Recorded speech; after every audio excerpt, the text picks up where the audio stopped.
Hello, boys and girls, what's going on? It's Tom. And it's Jamie. Welcome to the Chronicles of Podcast. The Chronicles of Bloodstock 2023. Yeah, I'm Tom from Fury. I'm Becky, also from Fury.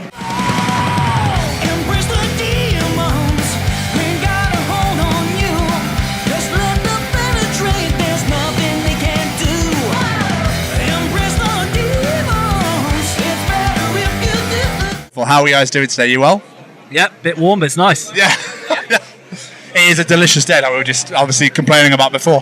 How has your Bloodstock been so far? Have you just got here today, or...? We arrived yesterday morning, and so, we've seen a couple of bands, Visions of Atlantis last night, and did you see... No, I got an early night to prepare for today. I was trying to decide if it was... I got them skinned, and then you were like, oh, Sky ND, and I was like, what? Everyone's told me it's skin, so I think I lost. Okay. I was going to say, I've been calling him skin for ages. It's like when I used to call in meat INME.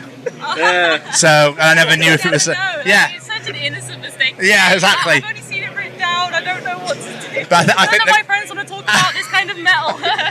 I think the capital M gave it away a bit though, because obviously it was in me, yeah. But I just looked at it and went, oh, it's definitely INME. I love that band. Excited for your set? Yeah, very much. Yeah? Yeah. It's not our first time on the stage, but it's a brilliant slot to have this time. Because last time we were here, a couple of years ago, very last minute, on at 11 o'clock. Yeah, on a Thursday morning. It was the time that they did the extra day. Oh, yeah. Bloodstock on the Wednesday. Yeah. And so, we did, 11 o'clock Thursday morning after being called at like 9 o'clock the day before to say, can you play? And this was 2021, so this was our first gig back after lockdown. We hadn't done a show, like a live show, for like 18 months? 18 months, yeah. 18 months. And we were like, say no. Like, oh, yes! Go on then. Like, you're going to regret it because you were so unprepared and, like, not very, not the best representation as we want to give to the festival. But then we were like, how can we say no? It's Bloodstock. Come on, let's do it. You can't really, can you? Even if it is 11 a.m, like... It worked out, yeah. It's always the way I find with this festival is, you go, what time are we on? Oh, you're joking, aren't you? That's in the morning. But people still fucking turn up. No matter how hungover or still drunk they are, they will still be there in force. It's incredible. That Yeah. Yeah. Just don't sober up, it makes life easier. Yeah. So do you arrange a set list differently with a festival to a gig? Because obviously this is not majority a Fury crowd. Or obviously you'll have some fans in there, but like, for example, it's like, okay, so we're going to maybe have some new people in here. Let's play all the bangers, or is it just no matter where you are? Yeah, like we always try and have those bangers in there, but usually when we're doing a headline show, obviously we get more stuff. We're going to do a few more deep cuts, and we know we have time to mess around with like drum solos and things, but yeah, for a festival we try and just keep it very like trim and like blast through what we think people want to hear, a little bit of variety, but mostly, I don't know, like we just went for party songs really. That's it. It's high energy. It's very high energy today. It doesn't really stop for 40 minutes. That's all we like. So as a podcast, we are ambassadors for the Sophie Lancaster Foundation. Yeah. And obviously you guys are playing on the Sophie Lancaster stage later on today. Are you aware of Sophie and her story? Oh, very much. We grew up with it, Yeah, it's, I don't know, it's kind of, we watch like the documentary and stuff, and like, you kind of see your own life in it. You're like, I've been followed in that way before, or like, I felt like this could happen before, and it's just, it's such a shame that it has like happened in such a fatal way to someone, but everyone's felt that kind of, every alternative person I think, or anyone who's been a victim of a hate crime, can feel like that's always on the back of your mind that something like that could happen. So yeah. And the fact that story is known not just beyond metalheads, it's everyone knows it now. It's yes, right. Yeah. It's been a great thing for the cause and for just kind of bringing to attention that we don't deserve this, and like it's just violence against and how like bullying can lead people to become more and more extreme and like see people as not really people anymore, and that their lives don't matter anymore. And I guess that can happen to lots of different kinds of groups of people, but I guess like I'm so glad that the story has brought more attention to it. Yeah, absolutely. So does playing that stage here while you're here mean that little bit extra that you're sort of flying that flag for Sophie in that way? I guess so, yeah.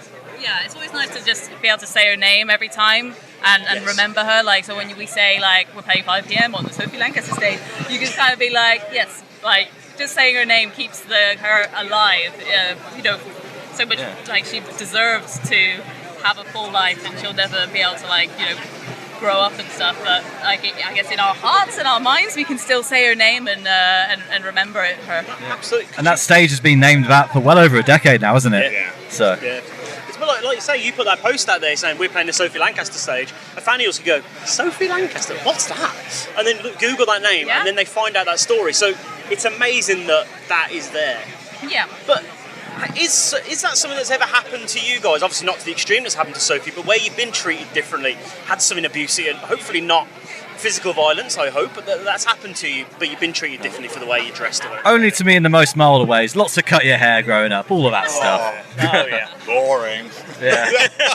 No, where I grew up in Trowbridge, there was a lot of people would groups of a certain kind of person would attack groups of goths and moshes and stuff, or they start catcalling someone and they think it's like, oh yeah, look at her, because someone's got long hair, and then they realize it's a guy, and then they go, oh mosher, and then attack them. And that's happened to my friends while I've been there and trying to stop them getting beaten up, and me and my friends have been beaten up by people before, and it hasn't happened for a long time. I don't know if I've got a more scary demeanor now and they don't mess with me as much. But yeah, it used to be a problem where I. Is that kind of like before or after?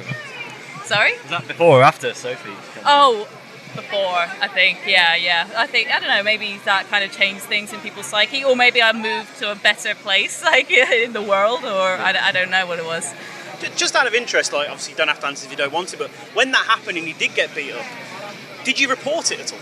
Yeah. You did? And the police did nothing.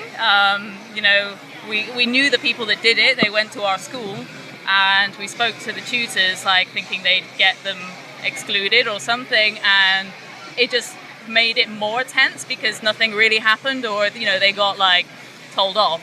And then they were more pissed off with us for grassing on them. And I wasn't going to tell the teacher that you did that. Someone's got a black eye and busted their hand or something. Of course I'm going to tell people. That's just mad that I wouldn't. It's just be responsible for your actions, idiot. Absolutely.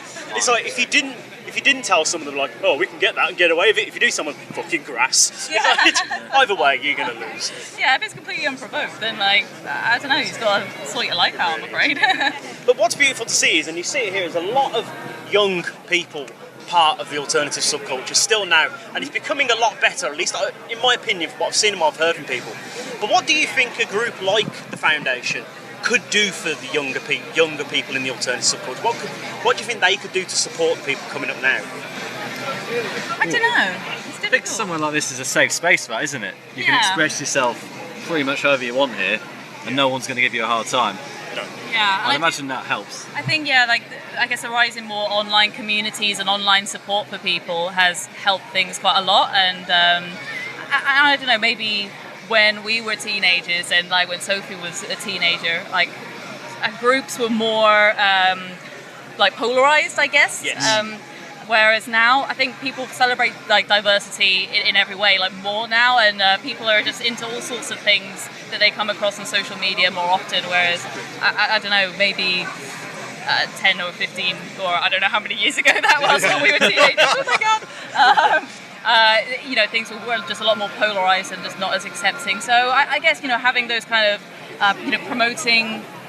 Those online communities and ways to bring people together, it makes people feel stronger, and he gives it the message to people who may attack someone and feel like it's okay, that it's just not okay, and they will have repercussions to that. Absolutely. Just bringing it back to you guys, firstly to you, Becky. Last year, something a bit monumental happened for you while you were here. Is it a bit weird being back now? So you're like, holy shit. It is. I know, yeah, wandering around, especially behind the main stage, my heart did a flutter, and I was like, oh my god, this, it takes me back last year, meeting King Diamond for the first time, seeing Merciful Fate for the first time, and then, having the invite to do their tour with them. I don't know how it really came about. I'm still kind of in disbelief about it, to be honest. Which headliner are you eyeing up to join this year? Will you I mean, yeah, I don't know, Megadeth have recently got their new bass player, but he's not part of the family yet. Easy come, easy go. But you've obviously just announced a tour. You're supporting Phil Campbell and the Bastard Stones, which is absolutely amazing. How excited are you for this tour? Oh, very much. Like I've looked at the distances and I'm scared about the amount of time we have to spend in a van together. Other than that, very excited. Tom was saying, he's like, we need to bring a designated pillow that we can scream into when we've had enough. I was like, yeah, we do need that. This is the crying corner of the van, okay? But no, it's going to be great. We've not done any support tours and stuff, so it'd be really cool to play to a new audience. And just what a legend, Phil Campbell, it's so cool. One of my first ever gigs was Motorhead in the O2 Academy in Birmingham. Ears ringing for days, and couldn't move because of the crowd, and just look up and see Phil Campbell, and he's still that cool, so can't wait. That's amazing. Obviously, you guys not long released your most recent album, so we can't really be talking about new music, but you did just release possibly one of the weirdest yet greatest music videos I've ever seen in my life for Embrace the Demon. Where did that idea come from? Because it's glorious. I think we've been meaning to do a video for it for a while. It's become a bit of a live favourite. So it's we have to do something, but it took a while for that idea to kind of come out and stick, I think. Yeah, because we were we don't want to get banned from channels where I don't know, the video being too suggestive or something, but but we wanted to do something, and I don't know, something fun and interesting, and Julian had this idea of splitting up our bodies and kind of swapping them with each other, and it went really well. It came out brilliantly, and we're super happy. It looks absolutely brilliant. Guys, thank you so much for taking the time out and chatting with us, especially you, Becky, joining us again. Means the absolute world. Thank you so much, it really means the world, guys, and good luck with your set later. Cannot wait. Thank you so much. Thank you. Thank you, Becky. All right. Go smash it, guys. Yes.